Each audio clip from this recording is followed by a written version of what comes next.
Don't call them heroes, just call them neighbors. The folks who ran into harm's way say they were just doing what they'd expect other neighbors to do for them. And our team talked to a lot of those community members who did just that, and about the major disruption that they saw in their neighborhood.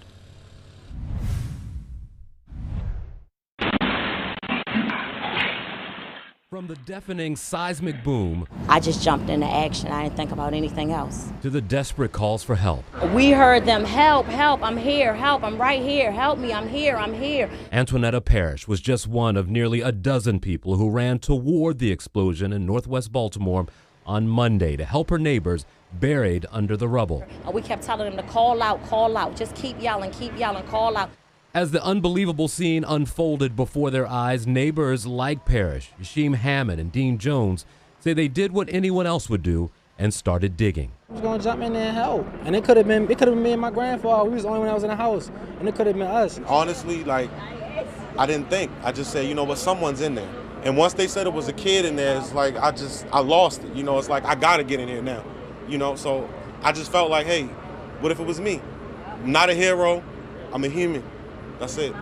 In this neighborhood, the one Councilman Yitzi Schleifer grew up in and now represents, that's exactly what people do for one another. Neighbors look after one another, we care about one another, and so it doesn't surprise me one bit that you would have neighbors taking care of neighbors. And it's not just those who live in that community who've stepped up to help. A sea of donations began pouring in just hours after the news broke. Pallets of water bottles and Gatorades, buckets of ice, and stacks of pizza for all the victims, the first responders on the scene, the volunteers and friends and family who came to check in on their loved ones. A fleet of buses from the MTA arrived to bring people somewhere safe and for a place to stay cool on a hot and humid summer day. And each day, people keep bringing more groceries, toiletries, and clothing to help in any way they can. It's not a lot, but I wanted to do something. And this is what we're supposed to do. This is what it's all about. Dorothy used to live in this neighborhood, and as soon as she heard what happened, she drove up to donate what she could to the Red Cross. One of the organization's point people says in all of his years with the Red Cross, without fail, every time people rise to the occasion to help each other. It's fast, it's amazing, it's a public coming together in tragedy to overcome it, and that is what makes my heart feel good today. And those donations are a lifeline right now for the families who are trying to pick up the pieces, repair their homes, and begin to rebuild their lives in the aftermath of this disaster. He said he lost everything. I said, well, you can replace that.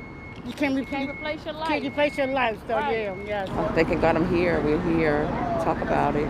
Thank God this spare me for another day. To see everybody, my family, my grandkids. When I seen them, I just start crying because it could have been me. But not everyone got out. Two people lost their lives in this explosion. 61-year-old Lonnie Harriott and Joseph Graham Jr., a 20-year-old Morgan State student who dreamed of running his own business. He was such an exceptional young man. He was gracious, kind, loving, charming. Family. Forever. The day I die, I will always miss Joseph. And I feel for the families. I talked to some of the family members that missing someone or lost family. I talked to some of them and just tried to tell them I did my best that I could. And there's people that was here that really tried to help them. For the neighbors like Yassim and Antoinetta who put themselves in harm's way to try to help the victims, they say they will never forget that day.